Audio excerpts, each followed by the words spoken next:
Episode 13 చెంగల్వ పూదండ.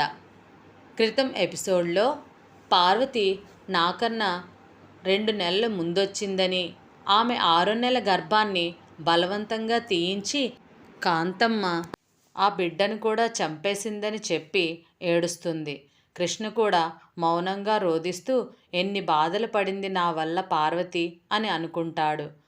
ఒక రావి చెట్టు కింద 2 బిచ్చగాళ్ల మధ్య కుష్ఠరోగంతో ఈ నిమిషమో మరు నిమిషములోనో చనిపోతుందన్నట్లు ఉన్న పార్వతిని కృష్ణ ఒడిలోకి తీసుకొనగా తను కృష్ణను గుర్తించి అతన్ని చూస్తూ ఉండిపోతుంది. పార్వతి ఈ స్థితికి రావడానికి లక్ష్మీనారాయణే కారణమని తెలిసి మరింత పగ పెంచుకుంటాడు అతని మీద. పార్వతి చనిపోతుంది. దాంతో కృష్ణ ఎవరికోసం తను బతకాలని ఏడుస్తూ ఉండగా వెనక నుంచి రాజా నరేంద్రవర్మ అతన్ని తట్టగా కృష్ణ వెనక్కి తిరిగి చూస్తాడు. కృష్ణకి ఒక పెద్ద బంగళా కట్టిస్తాడు. ఇంతలో ఆ ఇంటి ముందుకి ఒక కారు వచ్చి ఆగుతుంది. ఆ కారులోంచి దిగిన వ్యక్తికి శంకరదాదా కృష్ణని చూపించి ఇతనే మా యజమానని, ఈరోజే వచ్చాడని పరిచయం చేస్తాడు. అతను నాకు చెయ్యి అందిస్తూ మిమ్మల్ని కలుసుకుంటున్నందుకు చాలా సంతోషంగా ఉంది అన్నాడు. నేను చెయ్యి అందించాను. నాకు అన్నాను. బాగా కండపట్టిన అతని చెయ్యి మెత్తగా అసహ్యంగా తగిలింది. ఇంత తొందరలో ఇల్లు లేచిందంటే నాకే కాదు, ఊళ్ళో వాళ్ళందరికీ చాలా ఆశ్చర్యంగా ఉంది. ఆహా, ఇంత తొందరలో పూర్తి చేయగలిగారంటే చాలా పకడ్బందీగా ప్లాన్ వేసి ఉండాలి మీరు. ఇంత చిన్న చిన్న ప్లాన్లు కూడా మనం వేయడం మొదలెడితే మన టైం అంతా దీనికే వేస్ట్ అవుతుంది. దీనికి ప్లాన్ వేసింది నా గుమస్తా అని శంకర్ దాదాని చూపించాను. నిజమే నిజమే అన్నాడు అతను తలూపుతూ. పెద్ద పెద్ద డెసిషన్లు మనం తీసుకోవాలి. అర్ధాంతరంగా గొప్పవాడైపోయి స్టేటస్ నిలుపుకునే తాపత్రయం అతడు వాడే ఇంగ్లీష్ పదాల్లో కనిపించింది. ఇంతవరకు నా ఇల్లు ఈ ఊళ్ళోకెల్లా పెద్దది, ఇక నుంచి మీది నవ్వాడు. అందులోనూ ఎదురెదురు. 4 రోజుల్లో మంచి ముహూర్తం ఉందట. ఊళ్ళో పెద్ద పెద్ద వాళ్ళందరికీ పార్టీ ఇద్దామనుకుంటున్నాను, గృహప్రవేశ సందర్భంలో అన్నాను మాట మారుస్తూ. ఎలాగూ ఈ ఊళ్ళోనే సెటిల్ అవుదాం అనుకుంటున్నాను కాబట్టి అందరినీ పరిచయం చేసుకోవాలి కదా. అవునవును, అందరూ మిమ్మల్ని కలుసుకోవాలనుకుంటున్నారు. మీరు ఆ రోజు నాతో తప్పకుండా రావాలి.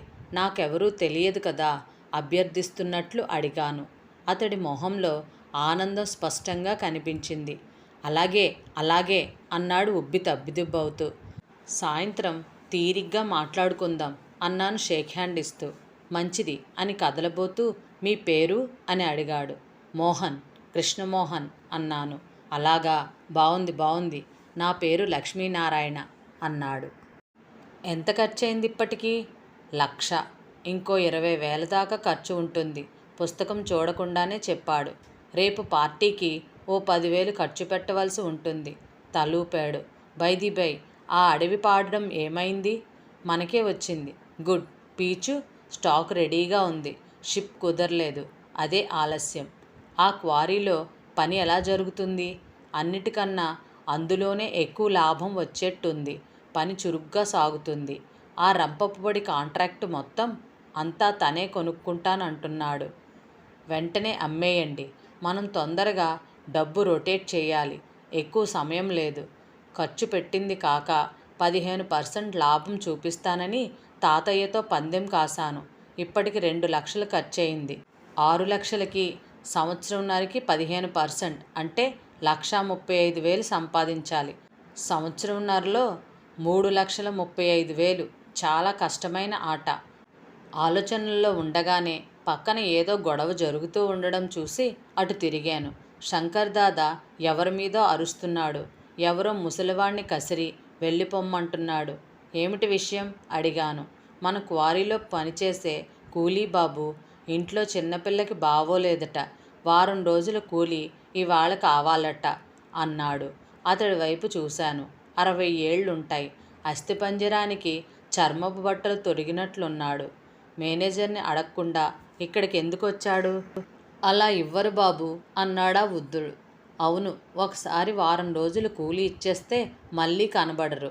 అలాగే ఉడాయించేస్తారు అన్నాడు దాదా. శంకర్ దాదా వైపు తదేకంగా చూశాను. మనిషి మంచితనం మీద అంత తక్కువ నమ్మకం పెంచుకోవడం సాటి మనిషిగా అవమానం కాదా అన్నట్టు. మా పిల్లకి అస్సలు బాగోలేదు బాబు. దీనంగా చేతులు జోడించాడు అతడు. అతడికి బాగోలేనట్టుంది. జోడించిన చేతులు సన్నగా వణుకుతున్నాయి. వృద్ధాప్యంతో ముడతలు పడ్డ చెక్కిళ్ల మీద నీటి చుక్క తళుక్కుమంది. గాజుకళ్ళు ఆర్తిగా చూస్తున్నాయి. జేబులోంచి 20 రూపాయలు తీశాను. ఇదిగో వారం రోజులకి కూలి, ఎగ్గొట్టకుండా రా అన్నాను. వణుకుతున్న చేతులతో అందుకొని నా వైపు నీళ్లు నిండిన కళ్ళతో చూశాడు. నేను ఊహించనంత తొందరగా వంగి నా కాళ్లను స్పృశించి తప్పక వస్తాను బాబు, తప్పకుండా అని గొణుక్కుంటూ వడివడిగా వెళ్ళిపోయాడు. నిశ్చేష్టత నుంచి తేరుకొని దాదా వైపే తిరిగి నవ్వాను. అతడు నవ్వలేదు. నెమ్మదిగా అన్నాడు, అనుభవం లేనప్పుడు ఈ కష్టాలు వింటుంటే రక్తం పరిగెత్తి ఏదో చెయ్యాలనిపిస్తుంది బాబు. అలా చేసేస్తూ పోతే అనుభవం వచ్చేసరికి ఏమీ మిగలదు. కొరడాతో కొట్టినట్లు నిలబడిపోయాను. నిజమే, పచ్చి నిజం. నా క్రింద దాదాపు 1000 మంది దాకా పనిచేస్తున్నారు. అందరికీ తలో కథ ఉండవచ్చు. ఇలా సహాయం చేసుకుంటూ పోతే ఏవీ మిగలదు. నాలో పెట్టుబడిదారుణ్ణి ఇంకా బలంగా నిర్మించుకోవాలి. అంతకు ముందు రాత్రి 10,000 రూపాయల్ని చాలా సులభంగా వదిలేసుకోగలిగిన నేను ఈ 20 రూపాయల కోసం ఎంత ఆలోచిస్తున్నానో. ఆలోచిస్తూనే డబ్బు సంపాదించడానికి వీలైన మార్గాలన్నీ వెతికాను. దొరికింది. మీ పేరు మీద కార్నివాల్ ఒకటి ప్రారంభిద్దామనుకుంటున్నాను దాదా అన్నాను. శంకర్ దాదా ఉలిక్కిపడి ఏమిటి బాబూ అన్నాడు. అవును దాదా, మామూలు బిజినెస్సుల్లో మనం అనుకున్నంత డబ్బు రాదు. మనుష్యుల బలహీనత మీద ఆడుకోవాలి, తప్పదు. శంకర్ దాదా వెళ్ళిపోయాడు. ఎంతో అసంతృప్తిగా ఉంది. ఇది ఏగోనీ. వికలమైన మనస్సుని అదుపులో పెట్టుకోవడానికి చాలా శ్రమపడాల్సి వచ్చింది. నన్ను ఈ ఆలోచనల నుంచి బయటపడేయడానికా అన్నట్టు లక్ష్మీనారాయణ కారు ఇంటి ముందు ఆగింది. విండోలోంచి తల బయటకు పెట్టి రండి అన్నాడు. దగ్గరగా వెళ్ళి మీ కారు వద్దు, నా కారులో వెళ్దాం అన్నాను. డ్రైవర్ నా కారు తీసుకొచ్చి పక్కగా ఆపాడు. నారాయణ మారిస్ మైనర్ దిగి ప్లీమత్ ఎక్కాడు. దాదాపు 20 మంది దంపతుల్ని పిలిచాను. అందరూ ఆ ఊళ్ళో బాగా పేరున్న వాళ్ళు. కానీ ఒక సంగతి మాత్రం నిజం. నిజమైన సివిలైజేషన్ అంటే ఏమిటో ఎవరికీ తెలియదు. వాళ్ళల్లో ఇంగ్లీష్ వాడి నాగరికత వారి మీద పడింది. పోనీ ఆ ఇమిటేషన్ అన్నా సరిగ్గా చేస్తారా అంటే అదీ లేదు. ఫోర్క్తో చప్పుడు చేయకుండా తినడం అందులో ఒక్కరికీ రాదు. ఒకటి గమనించాను, ప్రతి వాళ్ళకి ఆ ఇమిటేషన్ కల్చర్ పట్ల చాలా మక్కువ ఉంది. అందరికన్నా తమకెక్కువ తెలుసునన్న సంగతి ప్రకటించడం కోసం వాళ్ళు చేసే ప్రయత్నాలు చూసి నవ్వు ఆపుకోవడానికి చాలా ప్రయత్నించవలసి వచ్చింది. అంతలోనే విచారం, ఎక్కడికి వెళుతుంది నా దేశం? ఈ మూర్ఖులు నా దేశపు సామాన్య క్యాపిటలిస్టులు. సరిగ్గా 8 గంటలకి పార్టీ ప్రారంభం అయ్యింది. వెజిటేరియన్, నాన్ వెజిటేరియన్ వేరుగా అమర్చబడ్డాయి. నాప్కిన్ ఎలా వాడాలో తెలియక ఒక ఆమె అవస్థ పడుతుంది. చిన్న పువ్వులా మార్చిన కాసెట్టా తినే వస్తువో అలంకారం కోసం అమర్చిందో తెలియక కొందరు తటపటాయిస్తున్నారు. ఈ బల్ల మించి ఆ బల్ల దగ్గరకు అతిథుల సంగతి కనుక్కుంటూ లక్ష్మీనారాయణ పక్కనున్న ఖాళీ కుర్చీలో కూర్చున్నాను.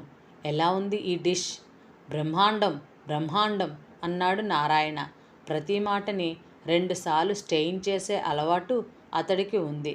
నా పక్కన కూర్చున్న రామయ్య శెట్టి, మీరిక్కడే సెటిల్ అవుదామనుకుంటున్నారా అని అడిగాడు. అవుదామనుకుంటున్నాను. ఇక్కడ వాతావరణం నాకు చాలా బాగా నచ్చింది. అడవి, సెలయేరు. అయితే మా కంపెనీలో కొన్ని షేర్లు తీసుకోండి. Sure sure. అతడి భార్య మధ్యలో కల్పించుకొని, ఆయనొచ్చి 10 రోజులు కాలేదు, అప్పుడే బిజినెస్ మొదలుపెట్టారా అంది. రామయ్య శెట్టిని సమర్థించాల్సిన బాధ్యత నా మీద పడింది. ఒకసారి బిజినెస్లోకి దిగితే అంతే, సిసలైన బిజినెస్ మ్యాన్ అంటే అలాగే ఉండాలి అన్నాను. మల్టిపెళ్ల విరుగుపడుతున్నట్టు బిక్కరగా నవ్వి, భలేగా చెప్పారు అన్నాడు లక్ష్మీనారాయణ. ఒకటి గమనించాను. ఈ సంభాషణలో లక్ష్మీనారాయణ భార్య పాల్గొనటం లేదు. తెల్ల షిఫాన్ చీర కట్టుకుందామె. చెవు వెనుకగా చిన్న జుట్టుపాయను కత్తిరించి చాలా అందంగా అమర్చింది. పెదవులకు వేసి వేయనట్టున్న లిప్స్టిక్ జాగ్రత్తగా గమనిస్తే గాని తెలియడం లేదు. మీకెంతమంది పిల్లలు అడిగాను. లక్ష్మీనారాయణ చెప్పాడు. ఒక్కడే కొడుకు, బిఏ పాస్ అయ్యాడు. బిజినెస్లో పెట్టాలి అని ఆలోచిస్తున్నాను. నా దగ్గరకు పంపండి. మోడర్న్ మేనేజ్మెంట్ టెక్నిక్స్ ట్రైనింగ్ ఇస్తాను. ష్యూర్ ష్యూర్ అన్నాడు. అందరి డిన్నరు పూర్తయింది. లోకాభిరామాయణం మొదలైంది. మాటల సందర్భంలో ఒకరి దృష్టి గోడకు అమర్చి ఉన్న గుండ్రటి చెక్క ప్లేటు మీద పడింది. ఏమిటది అడిగాడు. అందరి దృష్టి దాని మీదకు మరలింది. లేచి వెళ్ళి దాన్ని దగ్గర ఉన్న యూరోని తీసుకున్నాను. అదిగో ఆ ప్లేటు మీద ఉన్న ఎర్ర మచ్చని గుచ్చుకునేలా కొడితే 10 పాయింట్లు. దానిని ఆనుకొని ఉన్న తెల్ల సర్కిల్లో గుచ్చుకుంటే 5, బయట పసుపు అయితే 2. అది ఆట. ఇంత దూరం నుంచి ఎవరైనా కొట్టగలరని నేననుకోను అన్నారెవరో. కొడితే 1000 రూపాయలు ఇస్తాను అన్నాను నవ్వి. అంతా నిశ్శబ్దం అయింది. తగిలితే చాలా? ఆహా, చివరికి పసుపు రంగుకి తగిలినా సరే అన్నాను. అడిగిన యువకుడు లేచి నా చేతిలోంచి యూరో తీసుకుని విసిరాడు. వెళ్ళి పసుపు రంగులో గుచ్చుకుంది. చప్పట్లు మోగాయి. నేను నవ్వి అతడి భుజం తట్టి 1000 రూపాయల కట్ట తీసి ఇచ్చాను. వద్దు వద్దు మొహమాట పడ్డాడు. నో మీరు తీసుకోవాలి బలవంతం చేస్తున్నట్టు అన్నాను. అతి కష్టం మీద అతడి జేబులోకి నోట్ల కట్టను తోశాను. ఇష్టం లేనట్టు నటిస్తూనే తీసుకున్నాడు. ప్లేట్ మీద కొట్టడం కష్టం కాదు, ఎర్ర స్పాట్ మీద కొట్టాలి. ఎవరో అన్నారు. ఎంతిస్తారు? ఇంకో మూల నుంచి ఎవరో అడిగారు. 50. మళ్ళీ నవ్వులు. నేను ప్రయత్నిస్తాను అని బాణం తీసుకున్నాను. బెస్ట్ ఆఫ్ లక్ అని ఎవరో అరుస్తున్నారు. విసిరాను. ప్లేటుకి 2 అడుగుల దూరంలో గోడకి తగిలి పడిపోయింది. ఈ అవమానానికి అక్కడున్న యువకులు మొహం విప్పారింది. నవ్వుల్లో కొద్దిగా హేళన ధ్వనించింది. నేను నవ్వి అతడి వైపు తిరిగి, ఈసారి నేను పందెం కాయలేను, ఏమీ ఇవ్వను అన్నాను. ఇంకోసారి కానీయండి అన్నాను. నాకు గురి అస్సలు రాదు, చెయ్యి వణుకుతోంది అన్నాను. 50ఏగా కవ్వించాడు. 50 కాదు, ప్రయత్నిస్తాను, 10,000 పందెం అన్నాను. సూది పడేటంత నిశ్శబ్దం గదిలో ఆవరించింది. నా శక్తి మీద అక్కడ ఎవరికీ నమ్మకం లేదు. అయినా 10,000 అనేసరికి అందరిలోనూ భయం కలిగినట్లుంది. మొహమొహాలు చూసుకున్నారు. ఇంకోవైపు 10,000 సులభంగా సంపాదించవచ్చనే ఆశ కదులుతోంది. 10,000 అయితే లక్ష్మీనారాయణ గారే కాయాలి అన్నాడు మొదటి యువకుడు. అంతకు ముందు నుంచే అటూ ఇటూ ఊగుతున్నట్టున్నాడు నారాయణ. అందరిలోనూ తనకివ్వబడిన గౌరవానికి పొంగిపోయి, సరే నేను సిద్ధం, కానీ ప్లేటును కాదు, ఎర్ర స్పాట్ని కొట్టాలి అన్నాడు. చింతగింజంత ఎరుపు స్పాట్ మసగ్గా చాలా చిన్నదిగా కనబడుతోంది. బాణం చేతుల్లోకి తీసుకున్నాను. అందరూ ఉన్నట్టుండి నిశ్శబ్దం అయిపోయారు. లక్ష్మీనారాయణ మొహం టెన్షన్తో ఎర్రబడింది.